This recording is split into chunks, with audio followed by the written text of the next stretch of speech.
સુરતની અઠવા પોલીસ મથકની હદમાં સગ્રામપુરા ખાતે આવેલા નાડિયાવાડના મકાનમાં રાત્રિના સમયે હાથફેરો કરી ભાગી છૂટેલા કિશોર સહિત બે રીઢાને પકડી પાડી અને તેની પાસેથી મુદ્દામાલ કબજે કર્યો છે.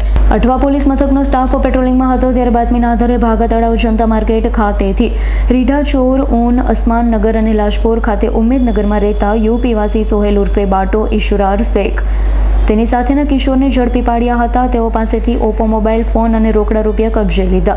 આરોપીઓની પૂછપરછ કરતા આરોપીએ કબૂલાત કરી હતી. સગ્રામપુરા ખાતે આવેલા નાડિયાવાડ ખાતે મહોલ્લામાં આવેલા ઘરમાં રાત્રિના સમયે બારીમાંથી પ્રવેશી ઘરમાંથી રોકડ 39,000 તથા સોનાની નથડી મોબાઈલની ચોરી કરી. હાલ તો અઠવા પોલીસે રીઢાઓની ધરપકડ કરી મુદ્દામાલ કબજે કરી કિશોર સહિત બંને વિરુદ્ધ કાયદેસરની કાર્યવાહી હાથ ધરી હતી.